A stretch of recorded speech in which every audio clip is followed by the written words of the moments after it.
Susmita kitchen চ্যানেলে আপনাদের স্বাগত। আজকে আমি আপনাদের খুব সহজ উপায়ে ডাল কিভাবে বানাবে সেই রেসিপিটা দেখাবো। আর এই ডালটা খেতে খুবই টেস্ট লাগে। তো শুরু করি। ডাল বানানোর জন্য আমি কড়াটা বসিয়ে দিয়েছি। কড়াটা গরম হয়ে গেছে, তেল দিয়ে দিয়েছি। তেলের মধ্যে কেটে রাখা পেঁয়াজ আর কাঁচা লঙ্কাটা দিয়ে দিয়েছি। অন্য সময় ডালে যতটা পেঁয়াজ ফোড়ন দেওয়া হয়, এই ডালটার জন্য একটু পেঁয়াজটা বেশি লাগবে। এই ডালটাকে আমি তো ঘন ডাল বলি, আপনারা জানি না কী ডাল বলেন। যে ডালই বলেন আমাকে কমেন্টে জানাবেন। পেঁয়াজটা ভাজা হয়ে গেছে, এবার ধুয়ে রাখা ডালটা দিয়ে দেবো। ধুয়ে রাখা ডালটা দিয়েছি। এবার ভালো করে নেড়ে ছেড়ে এখানে আমি স্বাদ অনুযায়ী লবণ দিয়ে দেবো। লবণ, হলুদের গুঁড়ো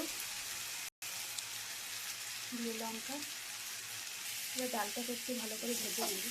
ডালটা ভাজা হয়ে গেছে, এবার জল দিয়ে দেবো।